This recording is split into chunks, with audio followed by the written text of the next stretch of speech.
arkadaşlar, kanalıma hoş geldiniz. Bugün yine bir slime videosuyla karşınızdayım. Şimdi burada her zamanki gibi tutkal, tıraş köpüğü, boraks, su ve bu minik şeylerden var. Bunların adını unuttum, köpüklerden var. Şimdi arkadaşlar bugün sizinle beraber normal yine bir slime yapacağız ama şimdi bu slime birazcık değişik olabilir çünkü bu sefer içine su ekleyeceğim. Çok merak ediyorum, yani böyle görmüştüm böyle slime'lara su ekleyince böyle değişik bir kıvamı oluyor. Bugün onu deneyeceğiz. Şimdi burada ilk önce size malzemeleri göstereceğim yine.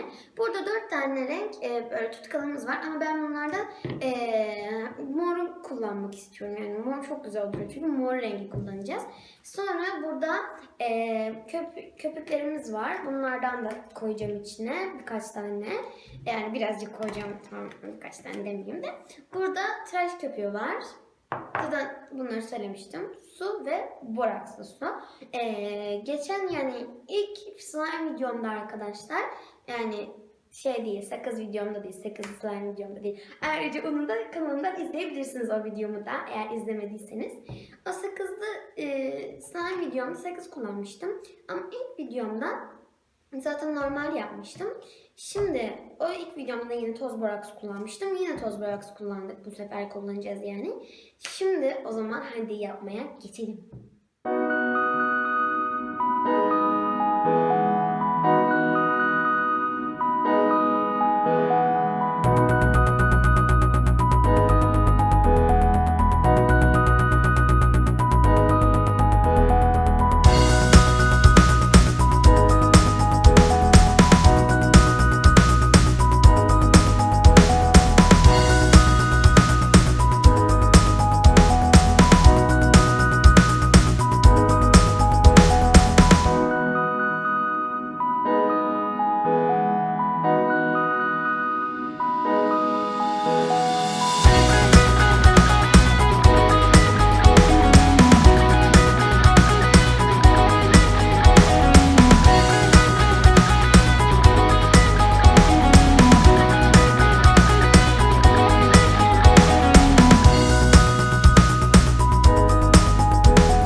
Arkadaşlar şimdi bayağı yani çok oynamadım ama bence çok güzel oldu.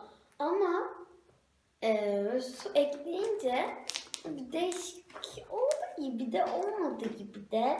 Yani bence birazcık tıraş köpüğünü, yani su koyunca tıraş köpüğü koymamak lazım ki suyun şeyi gözüksün, öyle etkisi gözüksün, ama şu anda tam bir pamuk şeker gibi gözüküyor ve içindeki köpükler çok güzel duruyor. Zaten renkleri de çok güzel. Renklerine de bayıldım ben.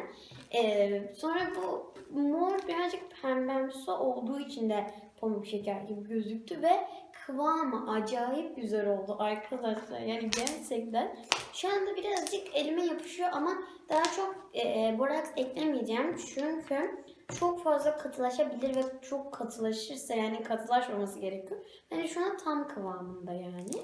Hatta geleyim şimdi kameraya da göstereyim yakından arkadaşlar. Gerçekten çok güzel oldu. Birazcık hani ele yapışıyor gibi ama yani daha da güzel olamaz bence arkadaşlar. Bakar mısınız? Tam bir pamuk şeker gibi oldu. Sesi de yani çıkıyor. Şimdi bir dakika karşıya geçeyim. Size sesini oradan dinleteyim. Yani eğer sesi çıkarsa yani kameraya vuracağız. Evet. Bakalım. Şimdi.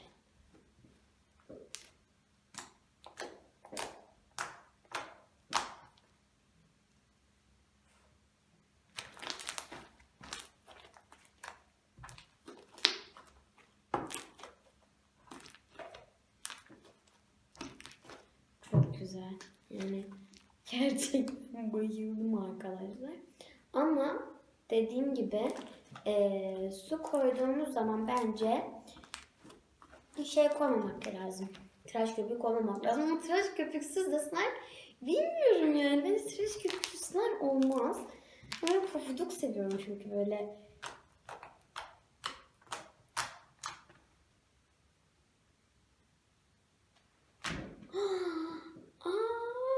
Balon oldu. Çok iyi ya. Bence çok güzel oldu arkadaşlar. Dediğim gibi birazcık mor pembeye dönüştüğü için de zaten pamuk şekere benzettim ben. Bayağı güzel oldu. Neyse arkadaşlar, videomu seyrettiğiniz için çok teşekkür ederim. Kanalıma abone olursanız çok sevinirim ve like atmayı da unutmayın. O zaman bir sonraki videomda görüşürüz. Hoşçakalın.